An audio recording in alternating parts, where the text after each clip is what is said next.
अच्छा जी, तो अस्सलाम वालेकुम everyone, this is Mohammad Usama and the topic for today's recording is income statement and statement of financial position. तो आज जो हम पेपर डिस्कस कर रहे हैं वो है मई जून 2016 पेपर नंबर 21।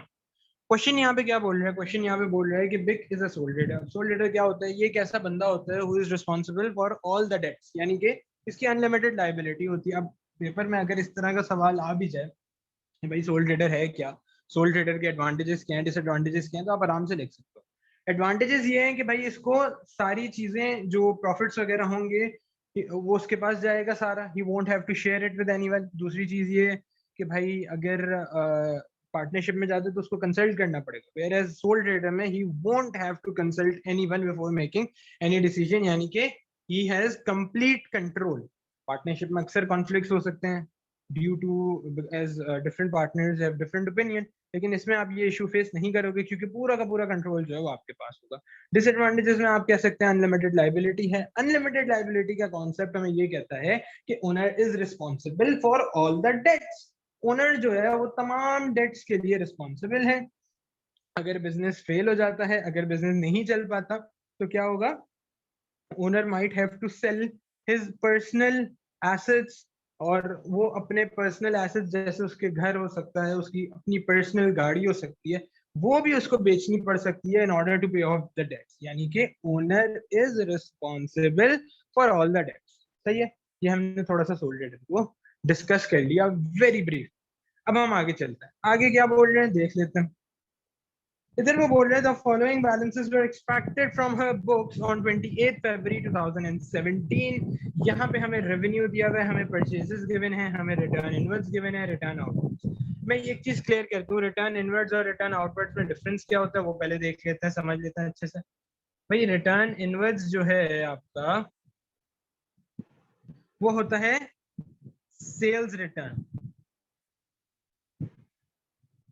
ठीक है। रिटर्न आउटवर्ड्स होता है आपका purchase return. Administration expenses given है, इंश्योरेंस गिवन है, रेंट रिसीवेबल, रेंट रिसीवेबल क्या है हमारी? इनकम। इलेक्ट्रिसिटी क्या है हमारा? एक्सपेंस। स्टाफ सैलरीज क्या है हमारी? Expense. Advertising expense. General expenses expense है। नॉन करेंट एसेट्स में लीज होल्ड बिल्डिंग दिया हुआ है, शॉप फिक्सचर्स दिए हुए हैं, कंप्यूटर इक्विपमेंट दिया हुआ है, प्रोविजन फॉर डेप्रिसिएशन भी गिवन है। डिस्पोजल अकाउंट 6000 है, लेकिन लिखा हुआ है डिस्पोजल अकाउंट डेबिट, यानी कि डेबिट साइड पे आपका कैरेट डाउन आ रहा है। डेबिट साइड पे कैरेट डाउन आने का मतलब ये है कि आपको लॉस ऑन डिस्पोजल हुआ है, लॉस ऑन डिस्पोजल, क्योंकि जो बैलेंस बच रहा है वो डेबिट साइड पे बच रहा है, तो ये लॉस ऑन डिस्पोजल हो जाएगा आपका। फिर वो कह रहा है कि आपने 60,000 का लोन लिया था जिसके ऊपर आपने इंटरेस्ट पे ऑफ किया है 8%, तो 60,000 का हम 8% निकाल लेंगे, which is suppose to be how much? 4,000। जी माजिया,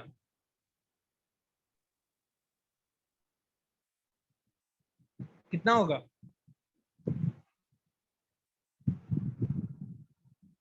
मेरी आवाज आ रही है? कितना होगा?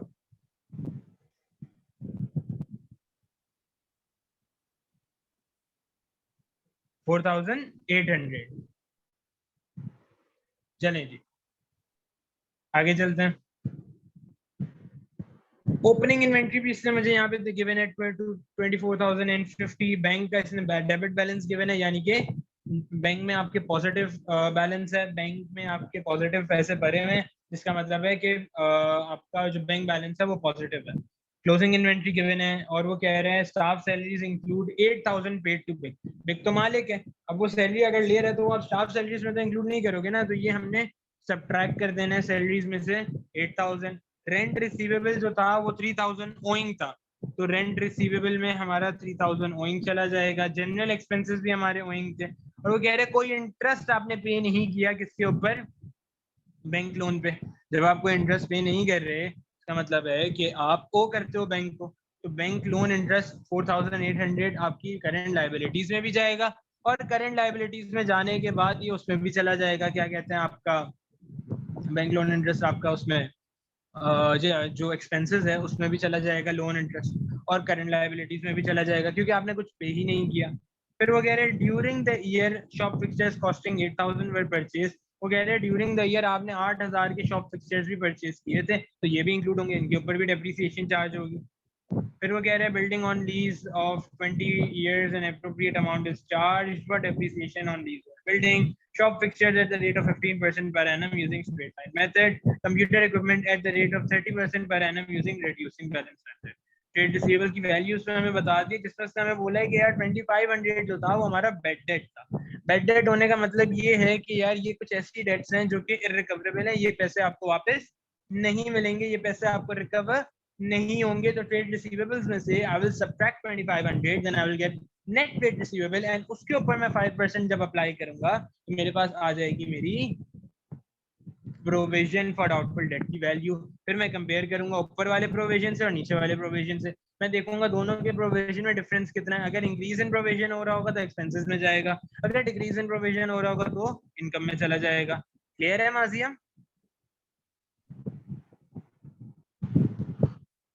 अब बेटा पता है मैं एक तरीका रेकमेंड करूंगा आप लोगों को कि जब भी आप सोल ट्रेडर चाहे हो, चाहे मैन्युफैक्चरिंग अकाउंट्स हो, चाहे पार्टनरशिप हो, चाहे क्लब अकाउंट्स हो, जब भी आप पेपर सॉल्व कर रहे हो आप एक चीज जरूर करें। वो ये, मैं खुद यही करता था जब मैं एग्जाम दे रहा था, तो मैं पहले एडिशनल इन्फॉर्मेशन सॉल्व कर लेता था। मुझे पर्सनली स्पीकिंग मुझे इससे बहुत फायदा होता था कि एडिशनल इन्फॉर्मेशन मैं पहले सॉल्व कर लेता था, ताकि जो एडजस्टमेंट्स थी वो पहले ही सॉल्व हो जाती थी। जब एडजस्टमेंट्स पहले ही सॉल्व हो जाती थी तो मुझे इसमें प्रॉब्लम नहीं होती थी, फिर मैं डायरेक्ट अपनी इनकम स्टेटमेंट बना लेता। चलो पहले ये सॉल्व कर। यहाँ पे वो बोल रहे हैं क्लोजिंग इन्वेंट्री की वैल्यू है 20,700। अब मैं एक एक करके इसको लिखता हूँ और इसको हम सॉल्व करते हैं। पहले हम यहाँ पे लिख लेते हैं क्लोजिंग इन्वेंट्री। Closing inventory 20,700। फिर वो कह रहा है स्टाफ सैलरीज जो थे, ठीक है, उसके अंदर कुछ ऐसी सैलरीज थी जो बिग को पे करी थी, लेकिन गलती से मैंने उनको स्टाफ सैलरीज में इंक्लूड कर दिया था। मुझे उन्हें स्टाफ सैलरीज में इंक्लूड नहीं करना चाहिए था, क्योंकि वो तो ओनर है ना।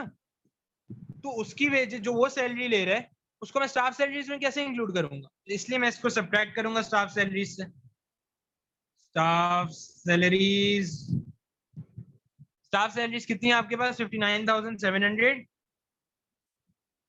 माइनस 8,000। आगे वो बोल रहा है रेंट रिसीवेबल। रेंट रिसीवेबल जो है वो 3,000 ओइंग था। 3,000 ओइंग होने का मतलब है कि रेंट आपने 3,000 रिसीव करना है, सही है, किसी और से। ये मेरी अदर इनकम है। रेंट रिसीवेबल जो होती है ना वो मेरी अदर इनकम होती है। तो मैं यहाँ पे लिख देता हूँ 15,000 प्लस 3,000। अगली चीज वो बोल रहा है जनरल एक्सपेंसेस।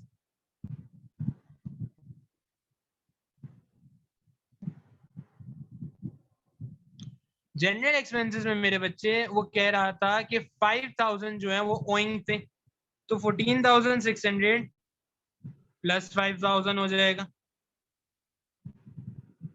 यानी कि 19,600। फिर वो कह रहा है कि इंटरेस्ट एक्सपेंस जो है, हमारा जो इंटरेस्ट एक्सपेंस है वो कितना चार्ज हो रहा है? वो चार्ज हो रहा है 8%।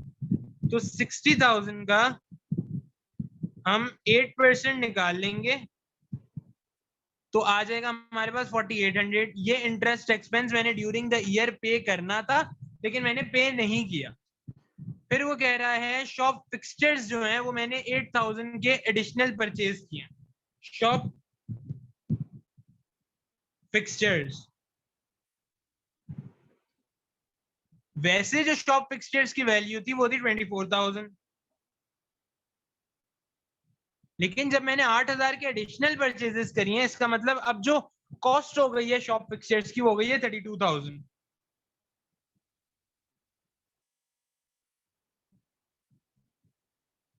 सही है, कॉस्ट हो गई है इसकी 32,000 और 32,000 पे अब मैं अप्लाई करूंगा 15%। तो मेरे पास आंसर आ जाएगा इसका 4,800 डिप्रिसिएशन का। यहां तक क्लियर है बेटा? जी।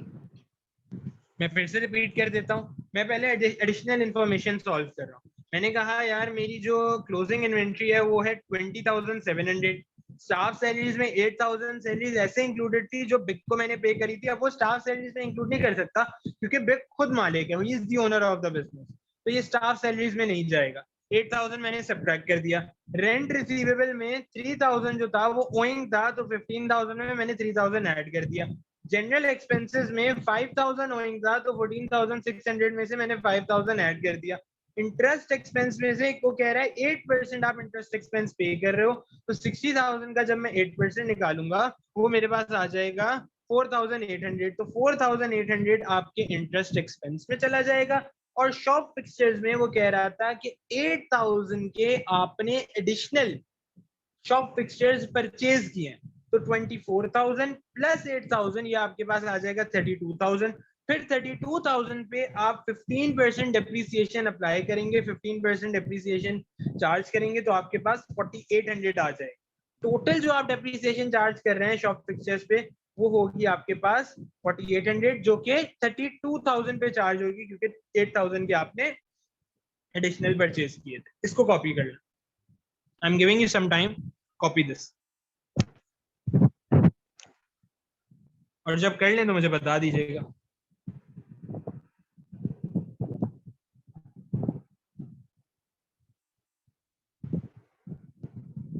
Done. Done. Now let's move on. इसको मैं हटा देता हूं।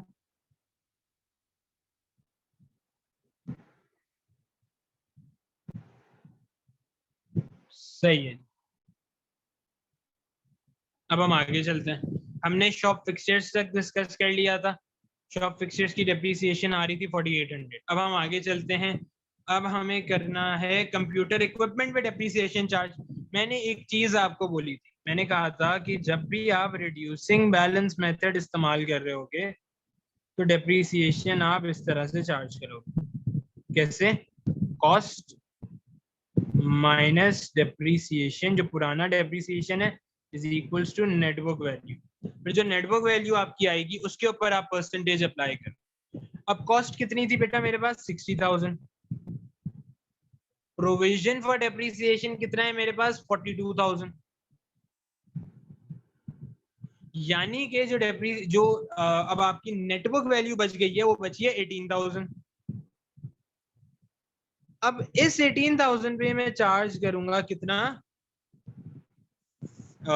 इस 18,000 पे मैं चार्ज करूंगा 30%, क्योंकि डेप्रिसिएशन जो दिया हुआ है वो मुझे दिया हुआ है 30% यूजिंग रिड्यूसिंग बैलेंस मेथड। तो 18,000 का 30% निकाल लें, 18,000 का 30% आएगा 5,400। ये 5,400 जो है वो मेरे कंप्यूटर इक्विपमेंट पे डेप्रिसिएशन चार्ज होगी।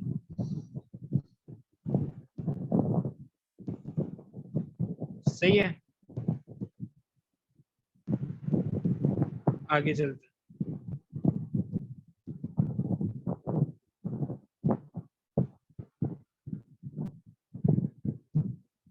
कंप्यूटर इक्विपमेंट हमने कर लिया, डेप्रिसिएशन भी आ गई हमारे पास। आगे चलते हैं। अब वो कह रहे हैं कि जो आपके ट्रेड रिसीवेबल्स थे वो एक्चुअली थे 34,500, जिसमें से बेड डेट हो रहा है 2,500, तो नेट ट्रेड रिसीवेबल आपके पास आ जाएंगे 32,000।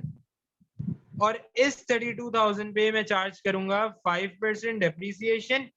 तो 5% डेप्रिसिएशन चार्ज करने के बाद मुझे पता चला कि जो new provision for doubtful debt है वो आया है आपका 1,600, और ओल्ड जो था वो कम था, यानी कि अब आपका हो रहा है increase in provision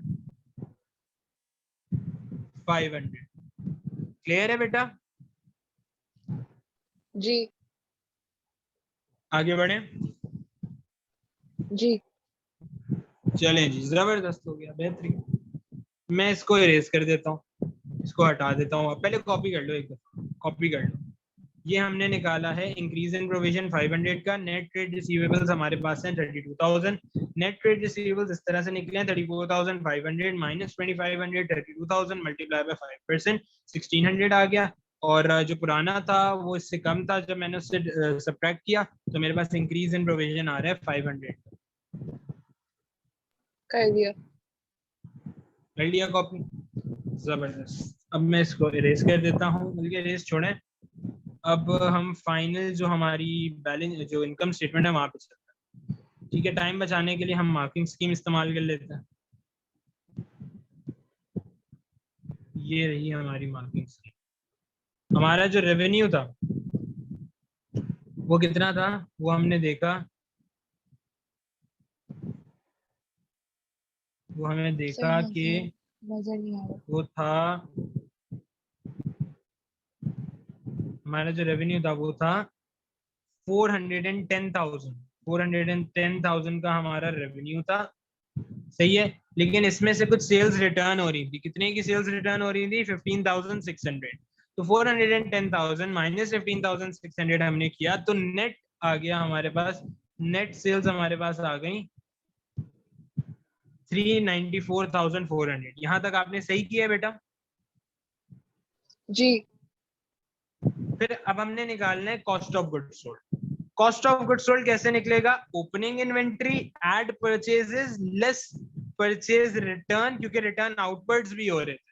return outwards कितने के हो रहे थे? 9,550। 9,550 से हमारे जो है वो रिटर्न आउटवर्ड्स हो रहे थे, तो उसको भी मैं सब्ट्रैक्ट कर दूंगा। तो मेरे पास जो कॉस्ट ऑफ सेल्स आ जाएंगी वो 210,600 आएगी। ये भी सही किया आपने? जी। पक्का? जी।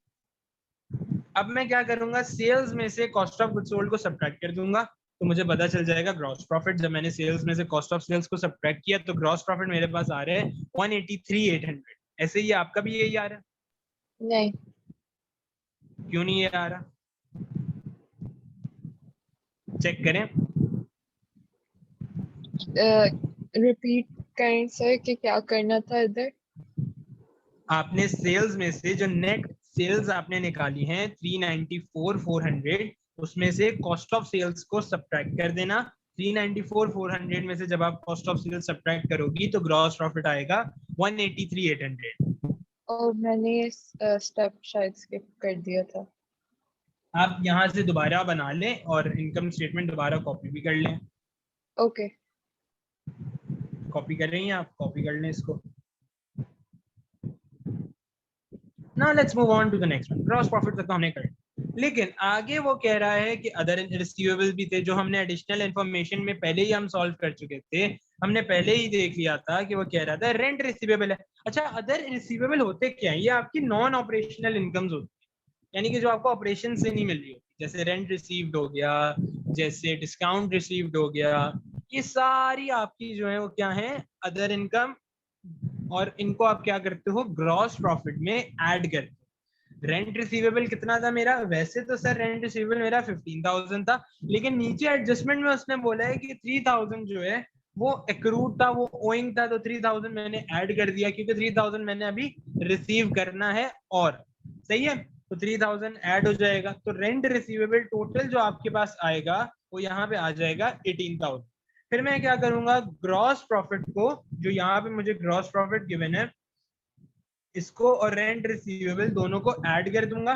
तो 183,800 प्लस 18,000 जब आप करोगे तो आपके पास नेट ग्रॉस प्रॉफिट आ जाएगा 201,800। ये आपके पास नेट ग्रॉस प्रॉफिट होगा। अब मैं इनमें से एक्सपेंसेस सब्ट्रैक्ट कर दूंगा।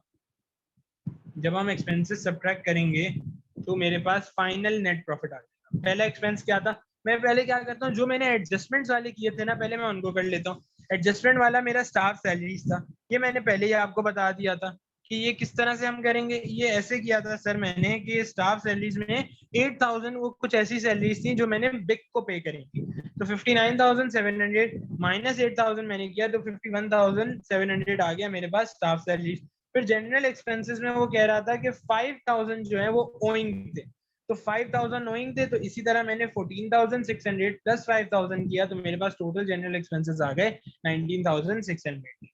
आगे वो लीज होल्ड बिल्डिंग को कह रहा था कि वो आप इस तरह से डेप्रिशिएट कर रहे हो on the basis of usage, जैसे कि हम क्वेश्चन में देख सकते हैं यहाँ पे उसने यहाँ पे बोला था कि भाई लीज होल्ड बिल्डिंग जो है जिसकी कॉस्ट है आपके पास कितनी 90,000 और आप उसको इस्तेमाल कर रहे हो कितने अरसे के लिए फॉर 20 ईयर्स।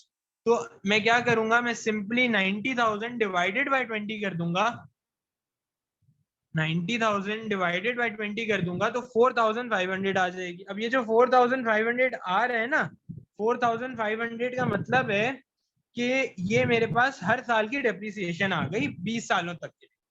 तो 4,500 में हर साल चार्ज करूंगा। कैसे किया है, 90,000 डिवाइडेड बाय 20, 90 के डिवाइडेड बाय 20, क्योंकि 20 सालों के लिए इस्तेमाल कर। ठीक है, ये मेरे पास डेप्रिसिएशन आ गई। सिमिलरली शॉप फिक्सचर्स की भी हमने निकाल ली थी डेप्रिसिएशन, और कंप्यूटर इक्विपमेंट की भी निकाल ली थी। शॉप फिक्सचर्स की 4,800 इसलिए आ रही है क्योंकि हमने शॉप फिक्सचर्स एडिशनल परचेज किए थे 8,000 के, तो 32,000 में से जो हमारे नेट शॉप फिक्सचर्स आए थे वो हम पहले ही कर चुके हैं, वो 32,000 आ रहे, तो फिर उसके ऊपर हमने परसेंटेज अप्लाई किया था डेप्रिसिएशन का, तो वो आ गया हमारे पास 4,800। और इसी तरह कंप्यूटर इक्विपमेंट की भी हमने डेप्रिसिएशन चार्ज कर ली। डिस्पोजल को मैंने 6,000 इसलिए लिखा है क्योंकि मैंने कहा था कि वो डेबिट आ रहा है, उसका बैलेंस जो है वो डेबिट आ रहा है, यानी कि आपको लॉस ऑन डिस्पोजल हो रहा है। लॉस ऑन डिस्पोजल होता है तो मैं उसको एक्सपेंसेस में इंक्लूड करूंगा। अगर गेन ऑन डिस्पोजल हो रहा होता तो वो मेरी अदर इनकम में जाता। लोन इंटरेस्ट मैंने कुछ भी पे नहीं किया था तो वो सारा का सारा 4,800 यहाँ पे चला जाएगा। बेड डेट जो है वो 2,500 इधर आ जाएगा, और प्रोविजन फॉर डाउटफुल डेट जो है वो आपका इंक्रीज हो रहा था 500 से, तो वो भी यहाँ पे आ जाएगा। आप इधर बेटा चेक कर लो कि क्या क्या गलतियां हुई और उनको करेक्ट कर लो, और अगर कुछ समझ नहीं आ रहा तो पूछ लो। ओके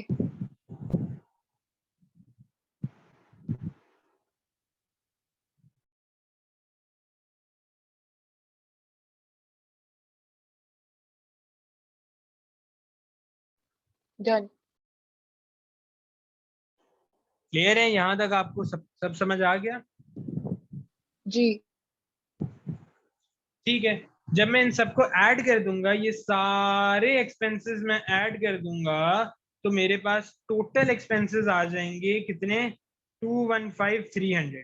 फिर जब मैं सब्ट्रैक्ट करूंगा टोटल ग्रॉस प्रॉफिट में से टोटल एक्सपेंसेस को, तो मुझे लॉस आ रहा है 13,500 का। कैसे, मैं 201,800 को सब्ट्रैक्ट करूंगा किससे, 215,300 से। यहाँ पे मैं दिखा भी देता हूँ, 201,800 माइनस 215,300 जब हम करेंगे तो मुझे नुकसान हो रहा है, मुझे लॉस हो रहा है 13,500 का। क्लियर है बेटा यहाँ तक? जी इसको कॉपी कर लें, जल्दी से इसको कॉपी कर लें। कर लिया। इस तरह हमारा सवाल कंप्लीट हो गया।